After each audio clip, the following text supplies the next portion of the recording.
Are you more comfortable as one or the other, or is that like, are they even mutually exclusive? I don't exist.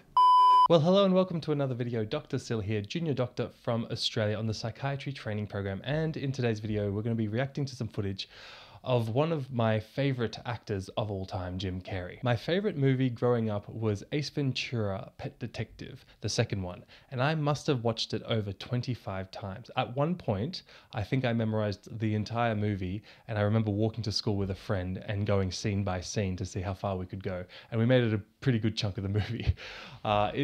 Jim Carrey is an incredible person, and he's really had quite an interesting development of his identity, self, and ego.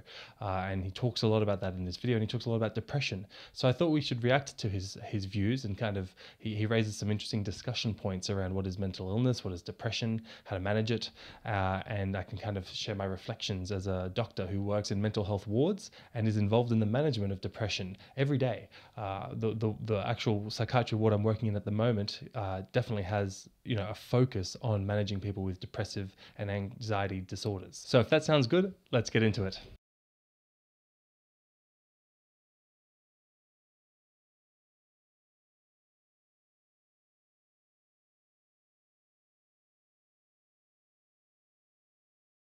Well, before we get into the video, I just want to make a quick blurb about depression. Look, depression is a very tricky term in psychiatry.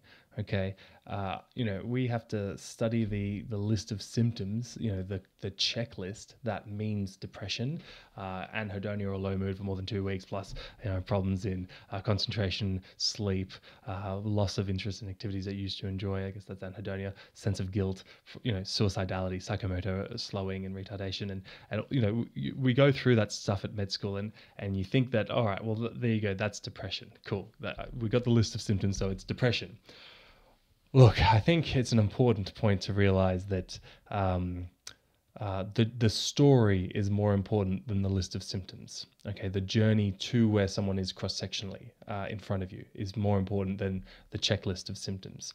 And understanding that someone can be depressed for so many different reasons and have so many different treatment needs, because if someone is psychotic and thinking that the CIA is stalking them, or that aliens have bugged them and they're monitoring all their conversations, or they're going to kill their mother, or, you know, that depression is very different to a depression where someone's partner has just died, and they have no supports and they have no one to talk to, and have unresolved grief, and that's very different to an adjustment disorder. Someone loses their job, where they have a depressed mood, and that's very different to personality dysphoria. There's just all these different kinds of depression that mean that the word itself has lost a lot of its meaning. And so now when I hear depression, I just think, okay, something's wrong. Now let's try and understand the story. Like that's literally the amount of information I can get from the word depression itself. And I've talked a bit about bipolar depression. I just did a video with Tyson Fury where he talks about his depression, and he's got a bipolar illness. But in this video with Jim Carrey, you know, it's on a lot of like shorts and Instagram reels and TikToks. So I thought I would look at the original footage. It's from a channel called Tiff Originals, and he kind of just goes into his views of depression and his existence and who he is, his identity, his ego, and it's quite profound. So let's have a look and have a little talk about it. In the documentary, you mentioned that characters like Stanley Ipkiss in The Mask, Truman Burbank, Truman Show, Joel Barish, Eternal Sunshine, they all represented emotional states that you were in at that time of production. I thought that was really interesting. Do you think you were looking for these characters, or were these characters kind of born out of the place that you were in? Yeah, they're attracted to whatever that magnetism is at that time. You know, I don't really look for things. And it's the same with painting and sculpting and whatever. I'll just start, and it happens that later on my subconscious mind told me something, just like the scripts tell me something about where I was at, you know, and so they find me, you know, and that's why I disappear for long periods of time. Wow, that's so profound. I've often thought, I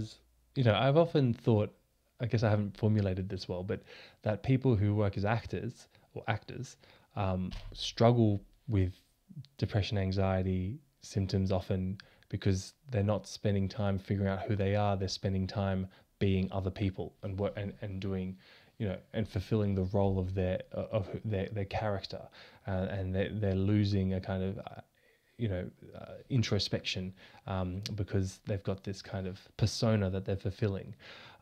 But Jim's points here are really interesting in that actually he's bringing who he is to the script, and he's like, he must get offered so many scripts, but his subconscious and what he's going through is coming out through these personas or personalities that he's acting as. So I'm keen to know if you guys work in arts or in performance or theatre. What's your take on this? Do you find that you find yourself through acting like other people? I guess that's my question.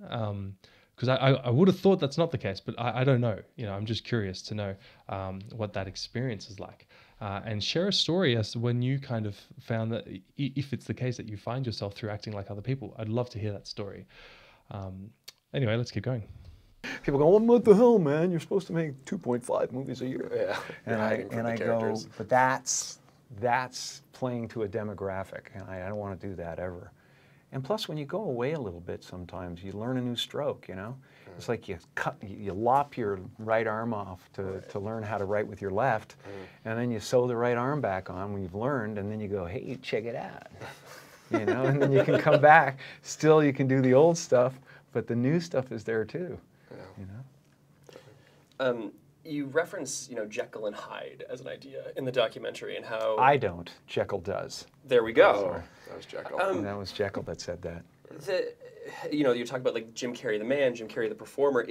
Are you more comfortable as one or the other, or is that like, are they even mutually exclusive? I don't exist, so they're all characters that I've played, including Jim Carrey, including Joel Barish, including any of those things. They're all characters. Jim Carrey was a less intentional character, right? Because I thought I was just building something that people would like, but it was a character. I find the tricky part of life is finding the balance between attaching to your ego, who you are, to Jim Carrey, attaching to this persona you're acting as, so that you can invest in it to therefore problem solve and improve the world. Finding that balance compared to the importance of detaching from that persona, detaching from Sil, detaching from Jim, recognizing you don't exist. And it's a very tricky balance to find. But, Buddhism is all about detachment. Finding nirvana is all about mindfulness and meditating as a form of detaching, because attachment is the root of suffering in the Buddhist kind of philosophies. So that balance that's life. That's what you're always trying to kind of fine tune. But that's such a classic Jim Carrey response. I don't exist. I love that. I think people have different ways of characterizing what it is to be to describe it, the identity, this subjective experience of consciousness. And I don't have the answers, but I do sometimes try to just come to the absolutely core truths, which is, well, I guess the most core truth is I think therefore I am, but I find it kind of a bit more playful, and if I'm like, what the hell am I doing in my life right now? And I just try and find contentedness in the fact that, I'm just a guy sitting down talking to a camera. That's it. Nothing more, nothing less. And try and simplify it to the core truth that I can identify. But you can imagine how confronting a comment that is if you're the interviewer. It's really good probably to have some main, big A-list celebrities kind of talk about this existential reflection, these existential reflections. I'm not going to call this existential crisis because there's a sense of acceptance in this tone, and that's really healthy. It's, I played the guy that was free from concern so that people who watched me would be free from concern, and then at a certain point you go like, okay, well, that's great, but it's like the one thing, like people talk about depression all the time. The difference between depression and sadness is just, from happenstance, whatever happened or didn't happen for you, or grief or whatever it is. And depression is your body saying, fuck you, I don't want to be this character anymore. I don't want to hold up this avatar that you've created in the world. It's too much for me. Right. You know? And so a friend of mine. So I think the three things to reflect on there are, first, that there is definitely an important distinguishing that needs to happen between depression and sadness. And to not pathologize sadness and grief. These are really commonly pathologized things, but it's normal to be sad from time to time when things aren't going well. The second point he made, which I think is worth echoing, is that depression is your body saying F you. That's quite profound, because people don't recognize how physical depression and anxiety can be. I mean, they are so physical. Really severe depression presents with people who move very slow. And if, very like other severe types of depression can present with catatonia, where literally you can be immobile, fixed, rigid, have tense muscles, like the muscles of your body are fixed. You can get put into funny shapes and then just stay there for hours. That's what catatonia is, and that can be triggered by depression. Again, as I was saying at the start, depression doesn't mean much in and of itself. It's about what kind of depression it is, and we don't have very good diagnostics. We have very bad diagnostics, actually, to tell you if it's bipolar or unipolar or an adjustment disorder, or because of stresses in your life. And so I don't think it's fair to say that it's one size fits all, and like depression equals depression equals depression. I think depression is a very heterogeneous term. It's got very different meanings in different situations, which is one of my core frustrations in my work, because I want things to be clear and simple, because that's my bias, I guess, and it isn't, and that's okay, but I just have to be aware of that, because it'll play into my life. But the benefit of that means I'm ready to invest in trying to really figure out people's stories and why they're depressed. Spiritual teacher has a really good take. His name is Jeff Foster, and his take on it is that they should change. You should think of the word of depressed as deep rest. Deep rest. Your body needs to be depressed. It needs deep rest from the character that you've been trying to play. Right. So that was the third point I never got to before, but that he's talking about now, is that depression is a reaction to playing a persona. I don't know. Maybe it's look. I definitely think it's important to understand yourself, understand who you are in different social situations, and to have the right level of attachment versus detachment. And I think depression can happen from a lot of things. Maybe this is one of those things. But I definitely, this is personal. This is just me. But whenever I hear that the treatment of a mental illness is found in the words of the mental illness, I do not feel very strongly connected to that. So depressed being deep rest. Well, depressed people who stop eating and stay in their bed for weeks and become frail, hectic, and eventually malnourished, they've had plenty of rest and they ain't getting better. So you do need treatment. Just to be frank, I don't agree with that in and of itself. We'd probably have to discuss the nuances of what he means. And actually hearing that reminds me of Love Guru, which is a movie from decades ago. I can't remember when it was made, but it's like, intimacy is into me I see.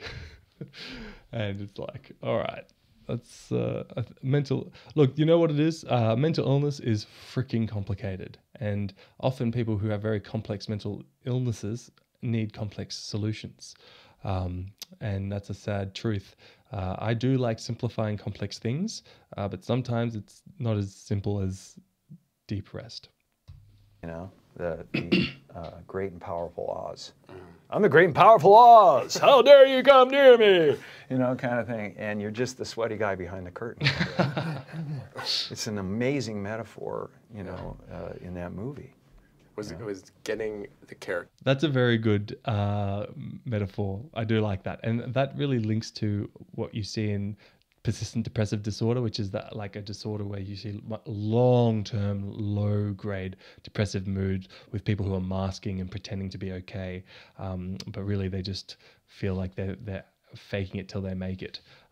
And that they're not really being genuine and honest about how they feel. Like they're the sweaty person behind the curtains pulling the levers, but at the front they look happy and jovial. And there's a lot of comedians like that. Robin Williams was one of the funniest people of his generation, and died by suicide because of this horrible depression. So it's a really important analogy, and it's an important thing to remember with your, especially with your funny friends, those friends that are always going well. Check in. You want to know how to ask your friends if they, are struggling with mental health problems without asking them, are you struggling with mental health problems? Ask them how their sleep is, okay? Because that's when the truth comes out. If you're really depressed and anxious, you're going to have bad sleep, or you're going to sleep way too much because you don't want to get out of bed. So that's a good way to check in, and then that can lead to a nice conversation. Well, guys, that was a really interesting clip. And if you found this content interesting, please like and subscribe to the channel. I'm going to do that to the video right now. I'm going to go down. I'm going to hit like and subscribe.